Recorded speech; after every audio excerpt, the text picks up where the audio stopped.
Hello world, how's it going? Hope you guys are all doing marvelous. So today I wanted to show you guys how a whole pressurized CO2 system is actually set up. Somebody was asking me in the comments down below on the one I did of the CO2 exchange, where I actually showed you guys how to take these off and put them on and make sure you're putting them on right. But I didn't walk through like what is all necessary for it. And hello everybody in the chat. So first of all, doing pressurized CO2. Now there's other methods you could do with like the yeast and water, stuff like that, but it doesn't stay very consistent. So if I do run CO2, I prefer pressurized. And as many of you know, I don't run a whole lot of CO2. So essentially what you got is the CO2 canister, and then you've got the CO2 regulator. This is what they call a solenoid, and this is a bubble counter. So usually this would have water in it. Some people put glycerine in it.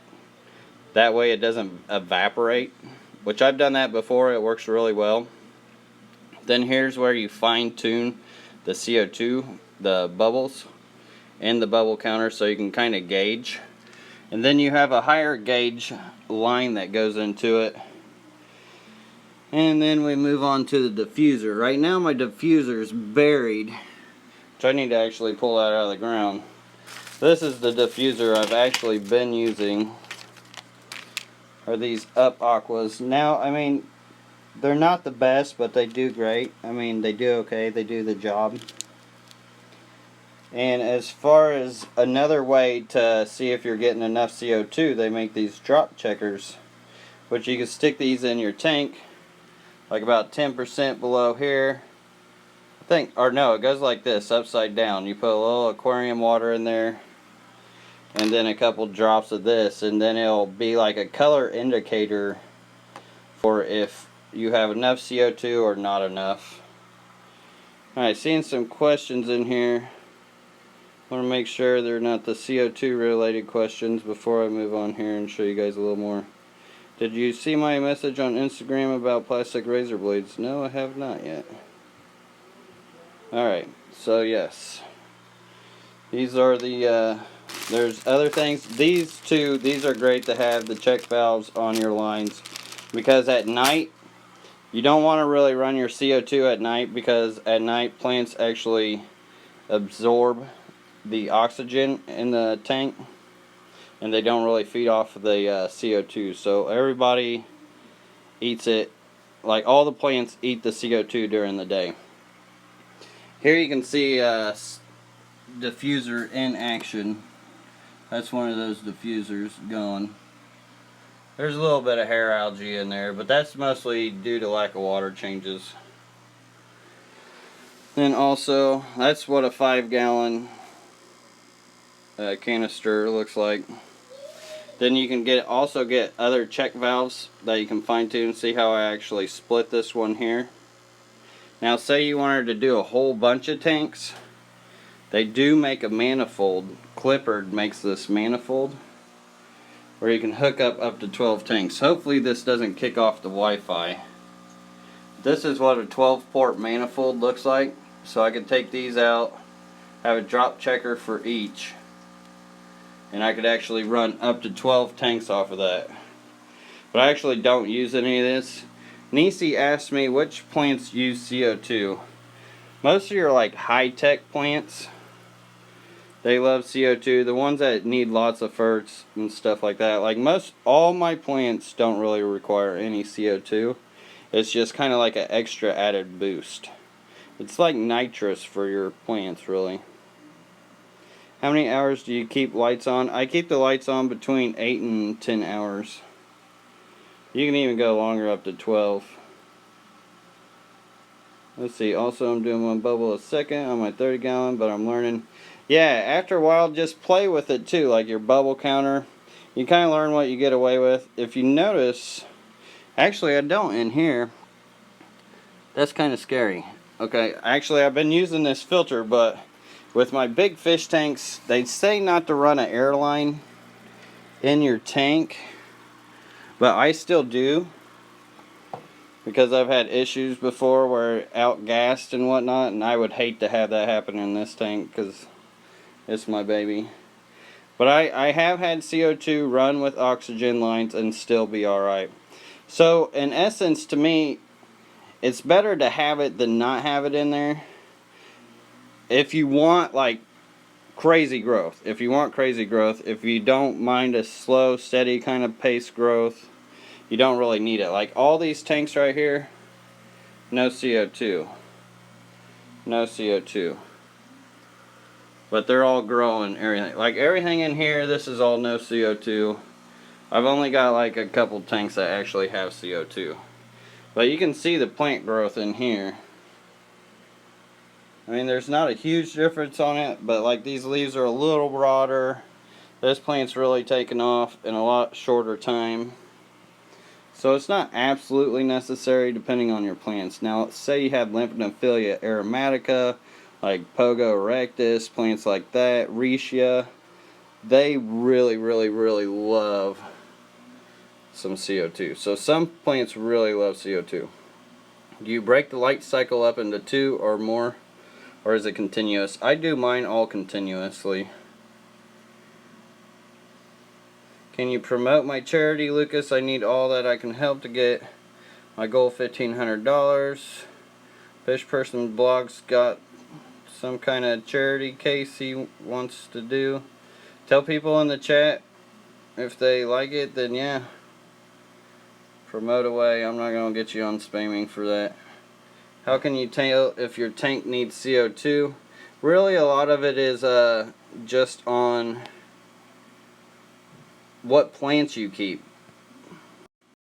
Now, for like I said, you don't really necessarily need CO2. The most important thing though is plant food, like feeding them. I just recently made a video about the fertilizers I use, the plant food I use, which isn't also necessary either if you had the right cycle. Like say you have guppies feeding the tank and they're like, it's creating a natural cycle. So it all depends. It's all kind of a balance thing. But plant food is great for growth. CO2, like I said, it's kind of like adding a steroid. It's like a booster or nitrous for plants. Let's see. Shame a lot of plants mentioned thus far are illegal for me to keep. Thanks, Greenies. I don't know why those would be illegal for you to keep. I'm not sure where you're at. Because those are definitely not invasive plants any mentioned. How do you know if you have too much CO2? The fish would start gasping for air. You'd see them up at the top, and you could tell that there's a big difference between the oxygen and the CO2 levels. Hopefully it never gets to that point. And like I showed you guys earlier, I wish I still had the box for this. But they call these CO2 drop checkers, which you can stick in your tank. I believe if it turns blue, it means you have too much, or if it turns yellow, you don't have enough. And if it's green, you're like right on the dot. I could be wrong on the colors, but they do make indicators for those who really want to pinpoint the right kind of CO2 and make sure they have enough CO2. But also don't always rely on this either, because you may see your fish gasping for air and this may not be reading right. So always be aware and observe your fish and tank and kind of read what's going on. And they make lots of different diffusers too. Like this is like this one. They make like glass ceramic ones that are real nice. Here's kind of like a cheapo plastic one from China. Let's see, I think that's pretty much all I got, is a bunch of the same stuff in there. Yeah, just small miscellaneous parts. Hygrophilia polysperma sunset. Now that one, more than likely, you can't keep. Flamingo crypts. Flamingo crypts don't need CO2. I'm actually keeping a flamingo crypt in the garage without CO2, and it's been doing okay. Now, it would definitely, CO2 would definitely help out a plant like a flamingo crypt though, because I'm getting super slow growth on it in the garage. Any red plant that doesn't need CO2. Usually red plants do like CO2. I have noticed. So let me think about that. Let me think about this. The Hygrophila Luigia arculata doesn't. I know that much. And then there's some other ones. I can grow Lymphanophilia aromatica without CO2. It's kind of reddish. But yeah, red plants like the highlight too. Tegan mentioned. I knew the whole fish tank with too much CO2. Yeah, that's sad. Very unfortunate to hear, Derek. Alright, so any last questions about this before I hop off here? Does the use of ferts affect the nitrate levels as indicated by liquid test? Depends on if you're using like potassium nitrate, it can. Does potatoes need CO2? Fish person vlog. Now you asked me a question like that, but then you want me to promote your GoFundMe, so that's not really a serious question. I know you know it's not. Lucas, best placement for a CO2 line thingamajig. Yep, I know words. Best place for a CO2 line. Oh, and that's another thing I want to show you guys. See, like, I mean, it doesn't really matter as long as it's in the tank. So this one I've actually got run a little weird because I wanted it to sit right in front of my power head so the air bubbles would get more dispersed down that way and kind of be a little more even. But I did want to talk to you guys about the hose. A CO2 hose. Here's a regular airline. So you can't use regular airlines. Now you can see how thick this is. Let me see if I can get this here. See if you can see that. You can see the thickness differences. And the reason why you need a thicker hose is because there's more pressure in the CO2 line because you're running about 60 FPS. That's about where you want to be as far as your pressure going into your regulator. And I use a Milwaukee regulator. And as far as the hosing I use, it's a 1/4 inch OD by a 170 ID vinyl. This is from Clippard, which Clippard is this company here. And they just they specialize in pneumatics and stuff like that. And there's all kinds of other places you can get that kind of equipment from and whatnot. That's just happens to be the place I get mine from. How much CO2 drop pH in my brackish tank? I have no idea on that one. Spicy McRectum. I don't know. Since it's brackish, you're going to have hard water, so your pH isn't going to buffer very much. So it might not affect your pH too much. Softer your water is, the more it will affect your pH.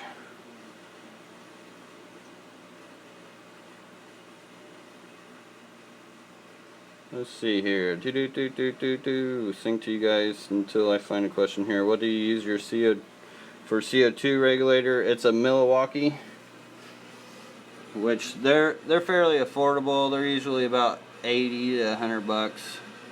You find a deal on them. I don't think I have a box. Let me see if I got an actual box that shows the model number and everything.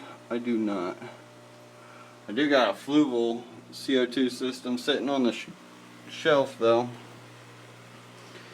Alright. Certain hose. Do shrimp die with too much CO2? Yes. Anything would die with too much CO2. But shrimp can handle CO2. Isn't there certain hide for CO2? I'm not sure what you're... I mean a hide for CO2. Lucas, what was the small leafed extra plant in the moss box? They all ride fine, thanks. Could have been pearlweed, Dwayne. I use regular airline for my CO2, but I don't use fire extinguishers, so I guess the pressure isn't so great.